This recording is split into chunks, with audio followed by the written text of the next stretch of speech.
그들이 예수를 끌고 갈 때 시몬이라는 구레네 사람이 시골에서 오는 것을 붙들어 그에게 십자가를 지어 예수를 따르게 하더라. 누가복음 23장 26절 말씀. 아멘. 할렐루야. 오늘도 좋은 날입니다. 이용 목사입니다. 오늘의 원포인트 묵상 본문은 누가복음 23장 26절 말씀입니다. 예수님이 십자가를 짊어지고 골고다를 오르십니다. 당시 십자가 형벌을 받는 사람은 십자가에 가로대를 지고 갔으며 처형장에 도착해서는 세로로 세워진 기둥에 묶였습니다. 예수님은 십자가 처형 이전에 채찍을 맞으셨습니다. 예수님께서 십자가에서 빨리 숨을 거두신 이유도, 시몬에게 대신 십자가를 운반하도록 한 이유도 십자가에 못 박히시기 전 이미 이런 상태였기 때문일 것입니다.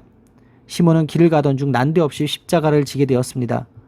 구레네 사람 시몬은 예수님의 십자가를 지고 갈 생각이 전혀 없었습니다. 시몬은 시골에서 예루살렘으로 들어오다가 예수님 호송 행렬과 우연히 마주친 것으로 보입니다. 구레네 사람 시몬이 예수님의 십자가를 대신 지고 예수님 뒤를 따라갑니다. 큰 소리치던 시몬 베드로가 자기 십자가도 짊어지지 못해 숨었을 때, 디아스포라 출신의 다른 시몬이 예수님 십자가를 대신 짊어졌다는 것은 놀라운 역설입니다. 십자가를 지어 예수를 따르게 했다는 표현은 예수님이 가르치신 제자도의 모습을 생각나게 합니다. 그는 억지로 십자가를 직접 지게 되었지만 이 일은 화가 아니라 복이 됩니다. 유월절 어린 양을 잡으러 왔다가 하나님의 어린 양을 대면했기 때문입니다. 또한 그는 역사에서 가장 영광스러운 행렬을 예수님 바로 뒤에서 이끈 사람이 되었습니다. 그를 따라 수많은 사람이 따라오게 됩니다.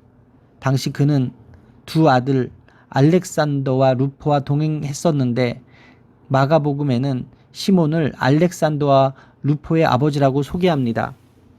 로마서에서 바울은 루포의 어머니, 즉 시몬의 아내를 자신의 어머니라고 언급했습니다. 시몬의 가정이 초대교회가 성장하던 때 중요한 역할을 했다는 것을 알 수 있는 대목입니다.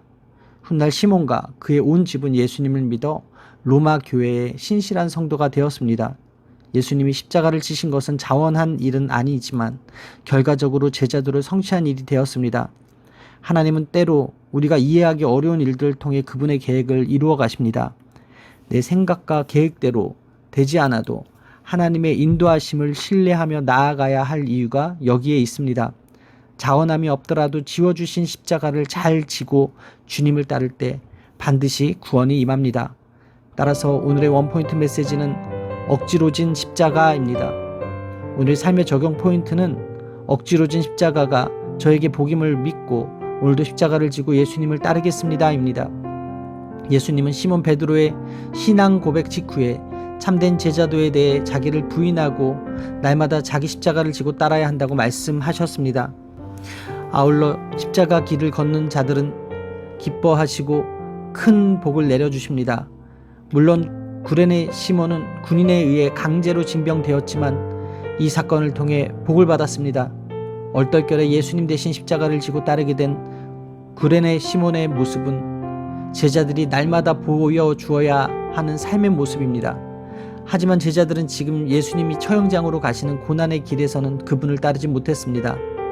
그렇지만 사도행전은 제자들이 마침내 예수님의 발자취를 따라 고난과 순교의 길을 당당히 걸어간 것을 보여줍니다.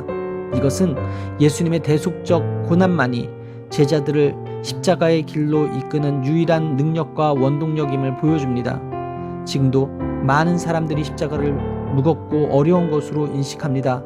그러나 자기 십자가를 지고 그리스도를 따르려고 하는 자에게는 십자가가 영광과 승리의 표식입니다. 기도하시겠습니다. 구레네 시몬이 우연히 그리고 억지로 진 예수님의 십자가가 후에 복이 된 사건을 통하여 십자가의 길을 묵상하게 하시니 감사합니다. 비록 지금 제가 진 십자가가 무겁고 힘들고 제가 가는 길이 좁은 길이라고 할지라도 예수님 먼저 앞서가신 그 길을 순종하고 따르길 원하오니 함께하여 주옵소서. 이 모든 말씀 살아계신 예수 그리스도의 이름으로 기도합니다. 아멘. 할렐루야. 오늘도 최고의 복을 받았습니다.